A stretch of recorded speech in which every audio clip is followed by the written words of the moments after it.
오늘은 개혁교회 오신 것을 환영합니다. 이 책의 마지막 10장 맺는 말을 공부합니다. 기간에 공부에 쭉 마지막 대목이 되는데 이걸 마친 후에 이제 다음번부터는 장로교회 정치 원리에 대해서 공부를 하도록 하겠습니다. 이제 교재 181쪽에 맺는 말을 보게 되면 실천을 위해서 몇 가지 고면사항이 밑에 나와 있죠. 첫 번째는 여러분 살고 있는 지역의 개혁교회 목회자나 실제 다니는 친구를 찾아서 결국 개혁신학을 믿고 신앙생활을 한다는 것이 어떠한 것인지에 대한 이해를 직접 대화를 통해서 살펴보기 바랍니다. 라는 내용이 나와 있습니다. 그리고 웹사이트를 살펴보겠습니다. 우리나라에 이제 웹사이트 본다는 것은 인터넷에서 이렇게 찾아보면 여러분도 나름대로 확인할 수 있을 겁니다. 183쪽에 보게 되면 질문과 답변 속에서 최종적 정리를 간단간단 해놨어요. 이제 첫 번째, 개혁교회는 로마 캐톨릭 교회인가? 이 엉뚱한 질문을 하고 있죠. 개혁교회는 왜 로마 캐톨릭인가? 로마 캐톨릭이 아닙니다. 이제 더 이상 할 얘기가 우리에게는 없고요. 앞에서 한 얘기 다 살펴본 대로와 같으니까. 다만 이제 183쪽에서 밑에서 셋째 줄이 언급할 만한 일인데, 위대한 청교도 윌리엄 퍼킨스는 A Reformed Catholic이라고 했어요. 그러니까 캐톨릭은 로마 캐톨릭에서 캐톨릭인가? 어떻게 생각이 되는데, Reformed Catholic이라니 이런 생각이 들 수 있잖아요. 근데 이 캐톨릭은 로마 캐톨릭을 말하는 것이 아니고 보편교회다라는 뜻을 갖는 보편성의 뜻입니다. 그러니까 이제 로마 캐톨릭의 유래는 고대 이제 초대교회 때 큰 도구별로 대주교가 계셨어요. 그게 로마 대교구, 예루살렘 대교구, 안디옥 대교구, 알렉산드리아 대교구, 그리고 콘스탄티노플 대교구. 콘스탄티노플은 지금 터키 수도 중심 지역이고요. 안디옥도 터키 지역 내에 있죠. 안디옥 교회 있는 지역 중심이고, 예루살렘 우리가 알죠. 알렉산드리아는 이제 이집트에서 지중해 맞닿고 있는 항구 도시, 큰 도시, 문화적으로 융성했던 도시입니다. 그리고 로마, 이 5개 대교구의 대교구장이 대주교가 있었어요. 그 중에서 이제 로마의 대주교가 자신이 가장 으뜸된다 이라고 이제 주장을 해 나가면서 실제 이제 베드로가 거기서 순교했다 등등 이유를 들어 자신들이 이제 대주교의 모든 보편교회 각 큰 대주교를 다스리는 전체 교회의 으뜸이다 해서 캐톨릭이라는 말을 딱 써서 로마 교구지만 전체 교회를 대표한다는 의미로 로마 캐톨릭 이렇게 이름이 주어진 것이죠. 그러나 이제 캐톨릭이라는 말을 그런 식으로 진다면 개혁교회 또한 이렇게 질 수 있게 되는 거죠. 퍼킨스가 말한 대로 책에 나온 대로 A Reformed Catholic이다 이렇게 말할 수 있는 거죠. 즉 개혁파적이면서도 보편교회다 이럴 수 있는 거예요. 그러니까 개혁교회는 어느 시대 어느 지역에 개혁교회가 항상 있어 왔기 때문에 보편성을 지니고 있습니다. 그래서 리폼드면서 개혁, 보편교회 이렇게 얘기할 수 있는 건 똑같은 입장이 되어져요. 그래서 로마 캐톨릭과는 달리 개혁교회는 개혁파적 보편교회다, 리폼드 캐톨릭이다 이렇게 말할 수 있습니다. 그런데 이제 설명은 진정한 보편교회가 뭐냐 이렇게 질문을 던져보게 되면 이제 진리적인 다툼이 있죠. 성경의 말씀에 가장 일치되고 조화를 이루며 또 그래서 성경적이라 볼 수 있는 교회로서의 보편성을 지니고 있는 교회는 어떤 교회냐? 그럼 리폼드다만 이렇게 주장한다면 리폼드 캐톨릭이다 이럴 수 있겠죠. 그 진정한 보편교회는 개혁교회다. 그리고 로마 캐톨릭이 아니다 이렇게 말하면서 로마 캐톨릭이라 말한다면 우리는 리폼드 캐톨릭이라고 말하겠다. 그럼 어떤 게 진정한 캐톨릭이냐? 그때는 우리는 리폼드 캐톨릭이 참된 캐톨릭이요, 로마 캐톨릭이 진정한 캐톨릭이 아니다 이렇게 말하겠다. 이제 이렇게 주장하는 입장이 된 거죠. 그걸 이해하시면 돼요. 그래서 사도신경에 우리가 공교회를 믿사오며 할 때 공교회가 캐톨릭 처치입니다. 그때 이제 공교회라는 것은 로마 캐톨릭을 믿사오며는 뜻이 아니고 보편교회를 믿사오며라는 뜻이에요. 이 보편교회 안에 로마 캐톨릭만이 보편교회라고 주장하면 잘못된 개념인 거죠. 이게 사실은 캐톨릭 앞에 로만 리폼들은 말을 어떤 말도 사실 붙이는 것은 적당치 않아요. 캐톨릭 자체가 이미 전포괄적이기 때문에 주님의 교회 안에 들어올 수 있는 모든 교회가 다 캐톨릭 보편교회 안에 속하게 되어집니다. 이제 종교개혁 당시에 치열하게 싸운 것은 로마 캐톨릭이 이제 천주교회가 보편교회 안에 들어올 수 있는 것이냐 아니냐 이 문제죠. 그래서 이제 참교회면 캐톨릭 처치 보편교회 안에 들어오는 것이고요. 거짓교회는 보편교회 안에 못 들어오는 것이죠. 보편교회는 참교회로서 들어오는 거예요. 그러면 생각할 때 어느 교회만이 이제 참교회고 보편교회에 들어올 수 있냐는 범위 설정이 문제가 되잖아요.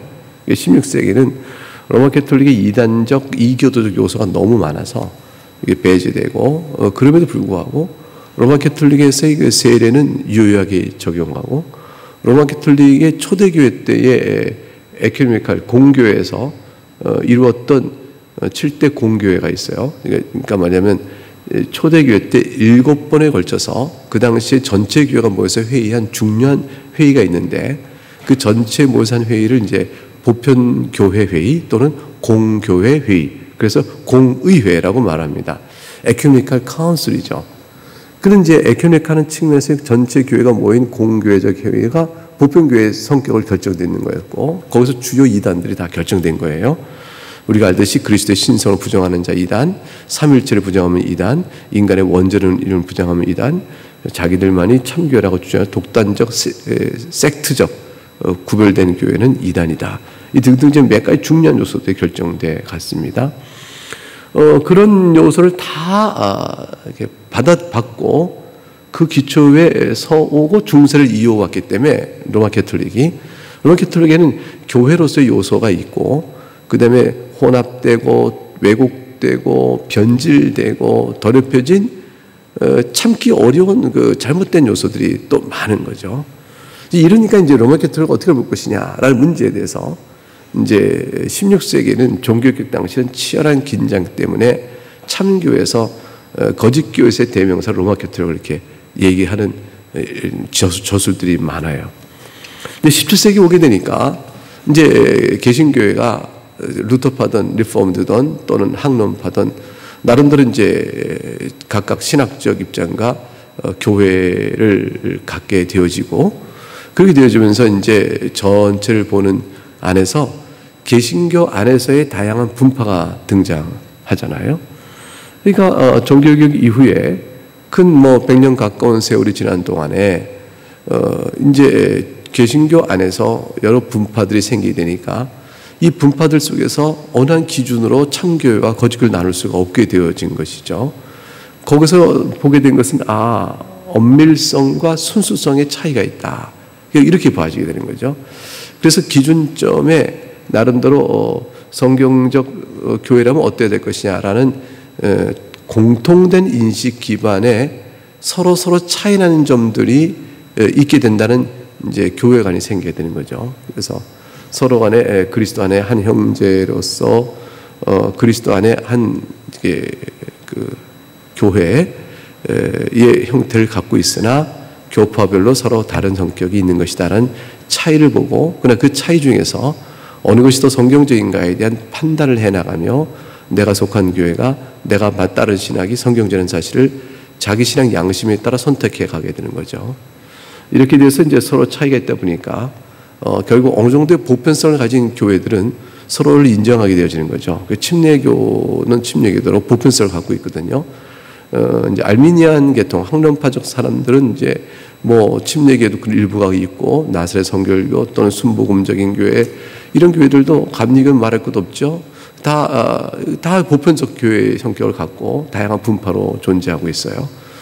이렇게 되고 되니까 그거는 다 캐톨릭 처치 그리스도의 보편교회 안에 들어오는 거로 보지 거기에서 배제시키지 않습니다. 결국 이제 학론파적인 신학은 보편교회 안에 들어오는 보편교회 안에 들어오는 리폼드와 다른 이질적인 다른 차이를 갖고 있는 신학이라고 볼 수밖에 없게 된 거죠. 근데 로마 캐톨릭은 어떠냐? 로마 캐톨릭의 신학 속에서 교회의 참교회의 성격을 지지해 주는 게 그들이 있으면서 이제 너무 잘못된 예배 양태, 신앙 양태가 많으므로 그것들을 다 인정하면서 참교회로 받을 수는 없는 거죠. 그리고 미사의 이 이해가 16세기 때 말하고 17세기까지 여전히 생각했던 것처럼 그 그리스도께서 실제로 다시 죽으시는 또 다른 제사의 반복성의 의미를 갖는다는 것은 영단번에 죄를 속죄하신 그리스도의 은혜에 어긋남으로, 그래서 우리가 받을 수 없죠. 그래서 이제 안 되고, 또 지상교회의 머리로서 예수 그리스도 한 분뿐이신데 그의 대리자로 교황의 위치를 놓는다는 것도 교권적 구조가 이건 받을 수가 없는 것이고, 여러 개 있다든가 또는 고해 성서를 기초로 한 여러 형태들의 칠성례 구조 자체도 성경에 어긋나니까 신앙 양태가 매우 건전치 못하게 된 거죠. 개신교하고 뚜렷하게 구별되어지는 요소가 있는 겁니다. 개신교 어느 교회도 두 가지 성례 외에는 인정하지 않거든요. 성찬과 세례. 그거 외에 다른 성례를 인정하는 건 개신교가 아닌 게 되죠. 이게 성경적인 의미에서 하나님이 그리스도께 제정하신 성례는 오직 성찬과 세례뿐임을 인정하고 들어가야 하는 것인데, 칠성례 인정한다 그러면 아닌 거예요. 그래서 그런 부분에 있어서 우리가 거리낌이 있는 거죠. 그런데 그럼 보편교회 안에 들어가냐 안 들어가냐, 예수 그리스도의 교회나 들어가냐 아니냐, 이 문제는 그거가 조금 다른 문제가 돼버린 거예요. 왜? 역사성이라는 걸 이제 무시 못하니까. 결국은 이제 1500년대에 16세기에 종교개혁이 일어나기 전까지 긴 역사 속에서 중세만 따져도 800년, 가장 길게는, 좀 짧게는 이제 1000년 이렇게 잡아도 말이죠. 그러니까 800년부터 우리가 중세를 보게 되어지면, 그럼 1500년까지 무려 몇 년이에요? 그 긴 세월 동안 하나님께서 거짓 교회 안에 모든 교회 영혼을 가둬놨느냐, 구원의 역사가 없느냐는 문제가 등장하는 거죠. 결국은 그래서 저기 신학적인 올바른 가르침이 혼합되어지고 왜곡되어지고 미신적 양태가 들어왔다는 것 때문에 매우 불쾌하며 또 받을 수 없지만, 이게 이제 그 중세 후기에 더 극심해지거든요. 그게 이제 14세기 들어가서 아주 이게 더 극심해집니다. 마리아에 대한 이해도 신격화의 시도 같은 것들이 그때 들어가서 나타나는 거고, 화채설도 공식화된 것, 즉 예수님의 성찬이 실제 몸으로 바뀌었다고 믿어야 한다는 이 화채설의 제사적 개념도 14세기 때 들어가서 실제로 공식화하는 시도가 이루어져요. 그 이전까지 사실 그런 일까지는 없었어요. 다양한 은혜가 있었지만 아주 정돈되고, 또 신학자 가운데서 복음의 이해를 잘 말한 신학자도 중세에 있었고요. 이렇게 하나님께서 이제 교회사를 이끌어오는 가운데는 그때 수준과 그때 이해와 그때 상황에 따라서 연약한 교회들을 이제 살피시면서 구원의 역사를 이루어오셨다고 봐야 되는 것이 맞는 거죠.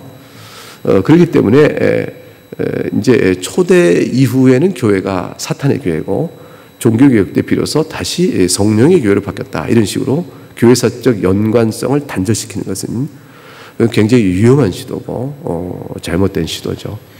그래서 하나님께서 교회를 통하여 구원을 역사하시는 주 역사는 여전히 있었고, 그때가 왔다 보니까 로마 캐톨릭이나 이제 그리스 종교도 마찬가지인데, 부패한 교리나 잘못된 신앙 양태에 대해서는 경계하되, 그것이 이제 그리스도의 보편교회 안에서 아예 배제시킬 것이냐라는 문제에 있어서는 신중해야 한다는 것이죠.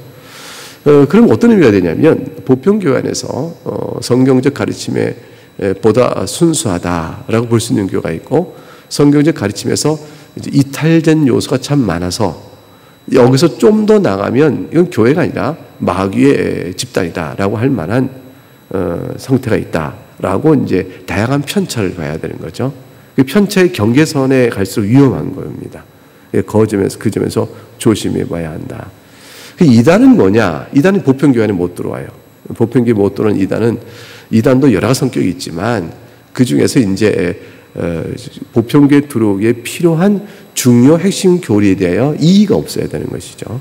그거를 이제 성경적으로 받아야 되는데, 그 부분에서 문제점이 생기면 이단을 이제 규정하는 것은 그런 이해와 고백과 신앙 실천에 있어서 거짓되다, 또는 이게 잘못된 인식이 있다는 걸 찾아낼 때 당신이 이거 고쳐라. 그렇지 않으면 이단이 된다. 이렇게 된 거죠. 그래서 이단이라는 것은 보편교회 테두리 안에 정통교회냐 보편교회는 그 정통교회 의미예요. 그러니까 그 교회 테두리에 안에 있느냐 밖에 있느냐를 결정하게 되어집니다.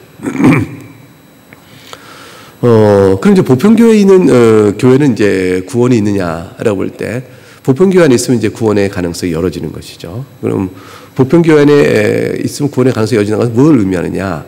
그것은 곧 모든 성도가 보편교회에 속해 있는 교회에 있다면 구원을 받는다는 뜻은 아니에요. 왜냐하면 보이는 교회의 모든 회원들이 다 구원을 보장받는 건 아닙니다.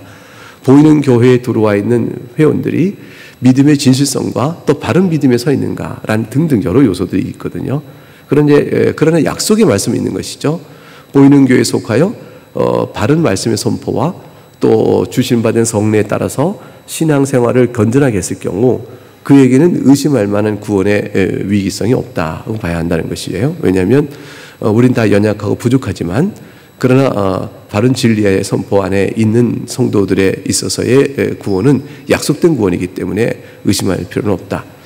그러나 이제 보편교회에 속해 있지만 이제 여러 가지 미신적 요소가 섞여 있고 근데 복음의 가르침이 순전치 않게 될 경우 그럴 경우 거기에 속한 정도는 어떻게 되냐 이렇게 될 문제가 생기죠. 그러니까 결국은 이제 타락한 교회 안에 있는 모든 또는 이제 보편교회 속에서나 부패성이 심한 교회에 있을 경우 또 진리가 많이 혼돈되어 있을 경우 그 외형적으로는 보편교회에 여전히 속해 있지만 내용적으로는 진실의 가르침에 바르게 서지 못했을 경우 그럴 경우 어떻게 보느냐 그럴 때 이제 결국은 그 교회가 구원의 능력이 약화되는 겁니다.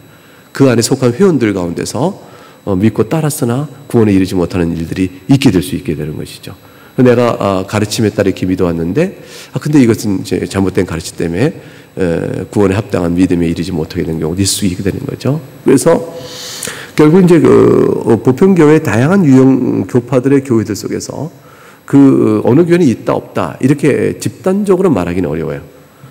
집단적으로 어느 교회는 있다 없다 이렇게 말할 수는 없습니다. 없고 거꾸로 어느 집단적으로 어떤 교회에 가면 다 구원이 있다 이렇게 말할 수도 없는 거예요. 왜냐면 예컨대 장로교회에 속하면 건전한 교리 위에 바탕의 장로교회는 교회 정치 체제를 갖고 신앙을 가르쳐 나갑니다. 장로교에 속하면 구원이 보장된다는 거, 구원 다 받는다 이렇게 말할 수 없는 거죠. 왜냐하면 장로교회가 개교회적인 상황 속에서 어떻게 가르치고 있는지 그리고 개교회의 실제 신앙의 양태가 어떤지 그리고 그 교인들은 또 무엇을 믿고 따르고 있는지 그거는 장로교회는 원리적인 측면에 있지만 개교회로 들어가게 되면 여러 양상들이 드러나게 되어지거든요. 그래서 그렇게 집단적으로 보증을 못합니다. 마찬가지로 적극적이면서 그렇듯이 반대로 어느 집단은 아예 구원이 없다 이렇게 말 못하는 거예요. 하나님의 은혜가 있어 그 가운데 주 성령과 복음의 은혜가 이런 교회 집단에 있지만 그러나 복음의 은혜가 있을 수 있는 거기 때문에 그건 우리가 하나님의 주권과 섭년에 있음을 겸손히 봐야 합니다. 그럼 우리에게 주어진 것은 뭐냐면 이제 보편교회 안에서 보다 진실하고 성경 말씀에 충실한 교회를 세워가는 일에 그것을 따른 일에 마음을 모아야 된다는 것이죠. 왜냐하면 사람이 거짓을 따라간다는 것은 자기 신앙 양심에 어긋나잖아요. 그러니까 신앙 양심에 따라서 하나님의 말씀에 합당한가를 살펴 그리고 과연 그 진리인가를 분별하여 그걸 배워 익혀 그것을 따라가는 충실한 노력이 굉장히 중요한 것이죠. 그 노력의 중요성을 결코 간과해서는 안 되는 것이죠. 자기 영혼의 결국이 어떻게 될 것인가를 결정되는 거기 때문에 그리고 또 신앙에서 진실성의 문제가 바로 드러나는 것이잖아요.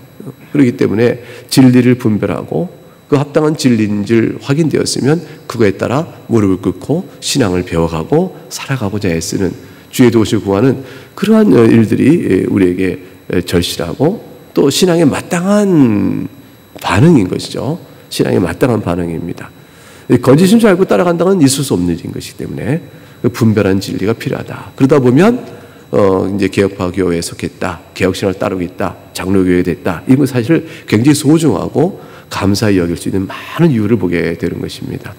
이렇게 되어져서 교회를 사랑하게 되고 장로교회와 개혁파 신앙을 사랑하게 되어지면 그건 틀림없이 그러한 만큼의 말씀의 진리를 분별해가는 노력은 그 사람의 영혼의 구원에 안전과 공고함과 확신을 분명히 더해준다라고 볼 수가 있죠. 그렇게 될 수 있는 것이죠. 보편교회의 범위는 생각보다 넓을 수 있다. 그러나 거기서 이제 진실하고 또 신실한 교회를 찾는 일은 그 안에서 이제 이루어지는 일일 것이다. 그런 정도의 말씀을 드립니다. 그래서 우리가 이렇게 배우는 것은 로마 가톨릭 교회는 적그리스도 또 불법에서는 멸망의 아들이라고 칭해질 만한 그러한 죄악된 모습을 드러냈죠. 그 이후로는 이제 성경 주의적이나 신학적으로 로마 가톨릭 적그리스도냐라고 단언 짓는 일에 있어서는 이제 적그리스도의 행위를 하는 자지 그 집단 자체가 적그리스도 아니다. 예컨대 개혁이 이루어지면 더 이상 적그리스도 아닌 거죠. 그래서 어느 집단이 특정화돼서 적그리스도 이렇게 말하지 아니하고 개혁이 이루어졌느냐, 개혁이 적그리스도 같은 행위를 하느냐를 봐야 하는 거예요. 적그리스도 같은 사상과 행위를 하느냐 이걸 보는 것이죠. 그 다음에 이제 184쪽에 가게 되면 개혁교회는 근본주의냐 일 때 근본적 교리를 따른다는 의미에서 근본주의라면 맞다. 그게 첫 단락입니다. 예컨대 성경의 영감설, 그리스도의 동정녀 탄생, 예수 그리스도의 대속적 죽음, 그리스도의 부활, 그리스도의 재림 이런 등등 같은 교리를 그대로 믿는다는 것이 근본주의라 한다면 개혁파는 근본주의일 겁니다. 그러나 근본주의가 보수적인 정치 이념을 지지하는 것으로서 연관시켜서 근본주의라고 말한다면 개혁파는 꼭 그런 의미에서는 근본주의는 알 수 있습니다 라는 것이죠. 그래서 음주를 하지 말아야 한다 이런 것을 엄격히 금주하는 또 여성은 반드시 모자를 써야 한다, 모자 쓰지 않고 머리를 가리지 않고 예배에 참석할 수 없다, 뭐 성경에 한 문자적인 적용을 해서요 그런 걸 지켜가는 것을 근본주의로 한다면 개혁파는 그렇지는 않다 이렇게 보게 되는 것입니다. 그럼 개혁파는 복음주의입니까? 라고 말할 때 복음주의자는 종교 체험이 있느냐 또는 이제 빌그램을 좋아하느냐 뭐 이런 식의 말인데 사실은 이제 복음주의라는 말은 참 좋은 말이죠. 왜냐하면 로마 가톨릭의 행위 구원과 반대해서 위에서 다섯째 줄 예수 그리스도의 값없는 은혜의 복음만을 구원을 믿고 설교하기 때문에 복음주의라는 말은 참 좋은 의미인데 근데 현대적 의미에서 복음주의는 기본 교리를 굉장히 축소하죠. 근본적 아까 말했던 몇 개 필요한 5개 정도의 5대 교리만을 지키고 나머지는 되게 체험적이나 또는 복음을 전하여 구원받게 하는 영혼 구원의 모든 가치를 우선하는 그런 식의 다양한 신앙의 양태들이 있어요. 그걸 이제 복음주의라고 말을 합니다. 그런 것과는 조금 개혁파는 그거 외에 다른 태도가 있죠. 복음을 전하여 구원을 얻게 하는 일의 중요성을 인정하면서도 동시에 그 일에 또 힘쓰죠. 선교도 하고 다 그러니까요. 그러면서 불구하고 예배를 어떻게 드릴 것이냐, 또 믿음은 어떻게 신자가 생활에 옳은 것이냐, 또 율법은 우리가 어떤 의미가 있는 것이냐, 여러 번 배워왔던 모든 교리적인 기초들을 다 소중히 여기는 게 이제 개혁파예요. 복음주의는 이것들을 굉장히 근소화시키고 약화시키고 있다고 볼 수 있습니다. 그래서 복음주의는 성경을 말한다 하면서 교리는 굉장히 축소화하고 있는데 그러다 보니까 모순이 생기죠. 왜냐하면 교리가 축소화되면 성경 해석의 뼈대들이 무너져요. 성경 해석의 뼈대는 성경 해석의 자체가 주고 있는 거지만 텍스트가 주고 있는 말씀을 신학적으로 이렇게 분별하지 못하면 텍스트에는 임의적인 해석이 나오는 거죠.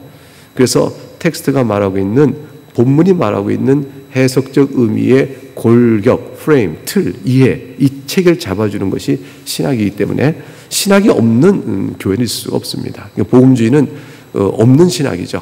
그러니까 임의적 신학인 거예요. 근데 개혁파는 이미 잘 신구약 성경 전체를 통해서 말씀하는 바에 대한 신학적 구성을 다 오랜 세월에 거쳐서 확인된 틀들을 갖고 있는 것이니까 정확하다 이렇게 봐야겠죠. 이제 재밌는 게 이제 185쪽인데 개혁교회는 왜 지루하고 냉랭하냐, 진지하기만 하냐. 이거는 조금 이제 뭐와 비교해서 지루하냐? 락 스타일 밴드가 없다. 무대 조명이 꺼졌다 켜졌다 하지 않는다. 또는 비싼 악기와 음향 시설로 꽝꽝꽝거리지 않는다. 이런 것 때문에 지루하다 그러면 할 수 없어요. 그럼 지루해요. 그런데 말씀에 따라서 두 번째 따라 보면 복음이 순수하게 설교되고 세례 성찬이 바르게 시행될 때 그때의 말씀에 의한 각성으로 인해서 흥미진진하고 생기와 영적 활력이 넘친다면 이것은 또 왜 지루하지 않고 또 냉랭하지 않고 그런 것이라고 볼 수 있는 것이죠.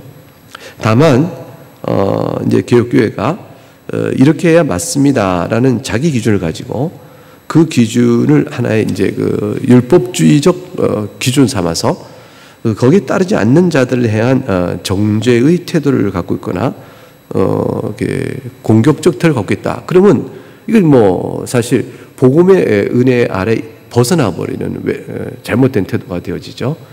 그 그리스도의 복음 안에서 이 개혁 신학은 그리스도의 복음 안에 있는 거예요. 그래서 복음적 정신 연약하며 다 부족하며 지식 오류와 신앙 실천에 부족하다는 사실을 인지하면서 그러면서도 우리가 할 바는 무엇이냐는 방향성을 잡아가는 거죠. 최소한 지교회는 통일성을 가져야 돼요.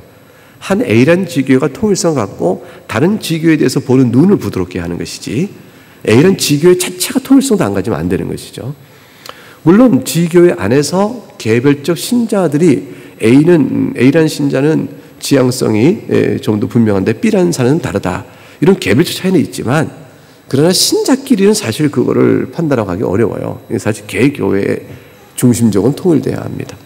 그래서 교회별로 통일된 개혁신학의 신학 양상을 갖고 그런 교회가 다른 교회를 어떻게 볼 것이냐.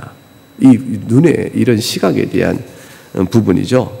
그런 부분이 이제 그리스도 복음 안에서 온전하면 그러면 냉정하다 이런 말을 듣지 않게 되겠죠.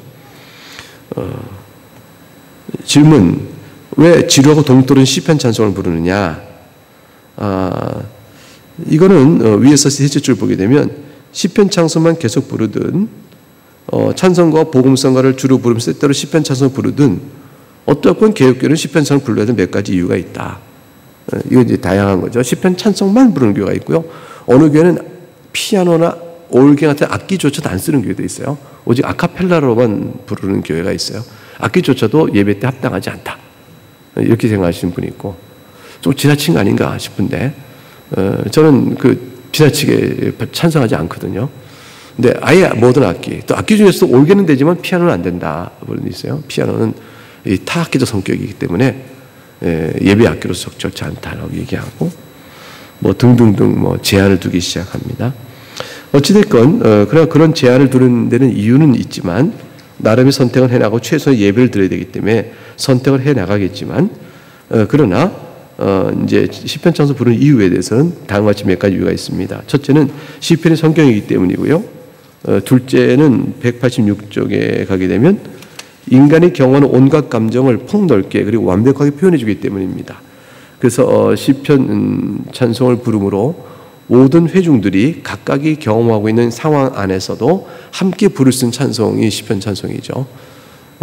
그래서 즐거운 자나 슬픈 자나 감사하는 자나 또 고통 속에서 주의 은혜를 간구하고 있는 자나 어떤 형편에 놓인 자들이든지 시편 찬송은 한 마음으로 부르는 데 부족함이 없고 넘치는 은혜가 있습니다. 그 다음에 187쪽의 셋째 시편은 예수 그리스도에 대하여 예언적으로 말하고 있죠. 예언적으로 말하고 있기 때문에 그런 것들을 이제 부르는 것은 신구약 성경의 예언과 성취의 관점에서도 여전히 좋습니다.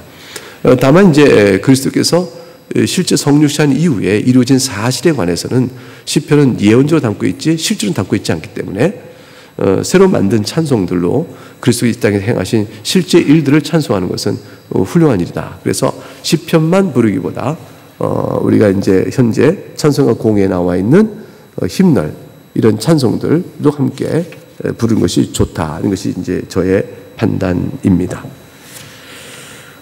개혁교회는 복음 전도에 관심을 가집니까? 이게 당연히 그렇죠. 복음 전도에 관심을 갖습니다. 성경을 따라 행하기 때문에. 다만 여러 이제 전도 방식에 있어서 전도의 이해가 그 교회로 이끄는 이런 동원적 전도 방식도 있지만 그러나 실제로 개교인이 영혼이 주 앞에서 복음을 듣고 믿는 자로 올 때까지 과정을 다 전도로 봐서 복음 전도와 맨 밑에 187쪽 맨 밑에 복음 전도와 복음 증거에는 성경적 구별이 있다고 생각을 하는 겁니다. 복음 전도는 복음을 공적으로 설교하는 것이 맞다는 것이죠. 그래서 로마 10장에서 그리스도 전파라고 보낸 설교를 통해서 그리스도를 영접하라고 말씀을 듣고 믿음을 갖기 때문이라 해서 이것은 이제 복음 전도는 어떤 의미에서 설교적 사역이요 또 교회에 선포되는 모든 사역이 복음 전도적 사역이다. 그럼 이제 복음 증거란 뭐냐? 이제 그것이 위에서 7째 줄 내려온 복음 증거가 있는데 복음 증거는 신자라면 누구나 자기 입술과 삶으로 실천하는 것으로서 복음, 소금과 빛으로서 우리가 믿는 바의 소망의 이유를 나타내 볼 수 있도록 행하는 모든 일이 복음 증거라는 것이죠. 신자는 모두가 다 복음 증거자가 되어야 되는 것이죠. 복음 증거자가 되어지고 그로 인해서 그 자가 과연 예수를 믿고 이제 교회 앞에 신자로 나오게 된 상황은 전도적 상황이라는 것이죠. 그 개념을 조금 나눌 필요가 있다는 거죠. 그래서 사실 복음 증거를 듣고 교회로 나올 때까지 그분은 아직 전도가 완성된 분은 아니죠. 이제 복음을 증거를 듣고 교회로 인도함을 받아서 교회에서 공적 예배 속의 말씀을 계속 들음으로 그가 실제로 주 앞에 회개하고 회심의 역사가 나타나 이제 장애에 의하여 신앙을 가르침 받고 신앙 고백 공적으로 하여 서게 되면 전도가 이루어졌다라고 볼 수가 있겠습니다.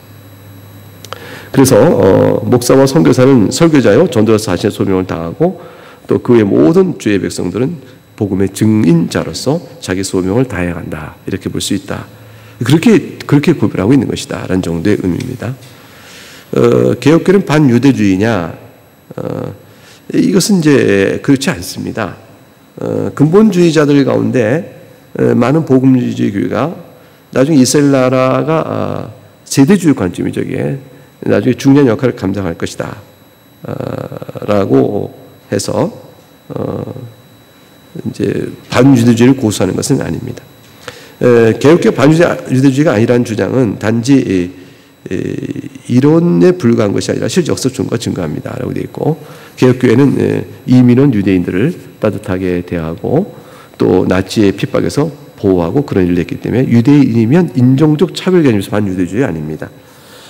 다만 이제 개혁교회는 뭘 반대하냐면 유대주의적 구원관을 반대합니다. 즉 유대인이면 구원을 받는다. 그건 반대하는 것이죠. 그러면서 반유대주의적이에요. 그러나 인종 배타적, 차별적, 또 예수를 못 박은 죄인들의 집단 이런 이유로 해서 반유대주의적 그렇게 하지는 않습니다. 잘못된 유대적이죠. 마지막 이제 189쪽 마지막이 아니라 왜 개혁교회는 신학적이냐? 보다 실천적이지 않냐? 노숙자를 돌보고 살피고 하는 이런 일에 더 힘써야지. 그런데 개혁교회가 이런 일 합니다. 이런 일 하는데 이론과 실천의 분리를 전제하고 부러울 필요가 없는 거죠. 왜 우린 189쪽 맨 아래쪽 왜 노숙자를 돌보는 데 관심을 가져야 할까요? 왜냐하면 그것이 그리스도의 관심을 표현한 방법일 뿐만 아니라 영생의 복을 나누길 원하신 주님의 사랑을 표현한 방법이기 때문에 그 소외된 자를 살피는 일들은 개혁교회건 어느 교회건 다 공통적으로 하는 일인 것이죠. 190쪽 그렇습니다. 그래서 190쪽에 개혁교회는 존 칼빈과 마틴 루터 같은 이들을 왜 이렇게 강조합니까? 이들의 가르침이 성경적이기 때문에 그런 것이에요. 190쪽 맨 아래 왜 엄격하고 율법주의적이냐? 율법주의적인 것이 아니고 그리스도의 말씀의 진실함을 잘 따르고자 하는 성실함을 갖고 있는 것뿐이죠. 그래서 이제 예컨대 개혁교회가 이것 신앙을 가르치고 신학적으로 이런 것이 옳다는 걸 가르치면 그 가르침이 마치 우리를 멍해를 쓰는 저 오해를 하는데 그렇지 않습니다. 주일에 예배해야 한다는 것이 율법주의가 아닌 것이죠. 그리고 성도가 하나님의 말씀을 사랑하고 또 주의 교훈의 뜻을 배워 살아야 합니다라고 말하는 것이 율법주의가 아닌 것이죠. 율법주의는 뭐냐면 똑같은 내용을 하더라도 율법주의화 될 수 있어요. 그게 뭐냐면 이렇게 하지 아니하면 정죄가 있다. 그 율법주의가 되는 거예요. 어떤 규칙을 정해놓고 그 규칙을 따라 행하지 않으면 죄를 묻게 될 경우는 이제 율법주의가 됩니다. 그러나 올바른 일이 무엇인가를 배우고 따라 실천해야 할 것을 강조하거나 교훈하는 것은 율법주의가 아닌 것이죠. 주일에 그렇게 된 것입니다. 그 다음에 창조에 대해서 개혁교회의 입장이 있느냐. 엿새 동안에 주께서 말씀을 창조했던 걸 믿습니다. 넘어가고요. 그 다음에 성령에 대한 믿음. 이거 왜 나왔냐면 소위 성령주의자들 때문에 그런 것인데, 성령은 성부, 성자, 성령 하나님과 같이 한 분의 위격이시고, 우리는 성령으로 거듭나고 성령으로 예수님을 영접하고 설교와 성례를 통해서 성령으로 인하여 믿음이 강화되고 예배 가운데 우리 마음이 하늘로 올라가도록 성령께서 이끌어 주시고 하나님의 영광을 위해 살아가도록 결심하고 능력 베푸는 것도 성령의 능력입니다. 그러니까 우리는 사실은 다 성령님과 떠나 신앙생활을 하지 않아요. 우리 신앙의 첫 출발도 성령이요, 신앙의 완성도 성령 하나님이십니다. 따라서 성령론이 어디 있느냐 그러면 신앙론 그 자체에 있습니다. 성령론이 어디 있냐? 구원론 그 자체에 있는 것입니다. 질문, 개혁교회는 종말에서 어떻게 믿음을 갖고 있느냐? 재림을 믿습니다. 재림이 하셔서 주님이 모든 사람을 부활시키시고 그 영원한 형벌을 또 영생을 나누어 내리실 것임을 우리가 믿습니다. 그리고 새하늘과 새 땅을 믿는 것이죠. 그렇기 때문에 개혁파의 종말론은 일반 보편교회의 종말론 다수와 다를 바가 없습니다. 네, 여기까지 했습니다. 맺은 말은 정리가 되는 부분이기 때문에 간단하게 이 정도 설명으로 마치도록 하겠습니다. 그간에 배우신 내용을 잘 마음에 두시고 기초, 여러분 믿음의 기준을 잘 삼으시면 감사하겠습니다. 다음 주부터는 장로기 정치와 원리에 대해서 조금씩 함께 읽어가며 배우도록 하겠습니다. 기도하겠습니다.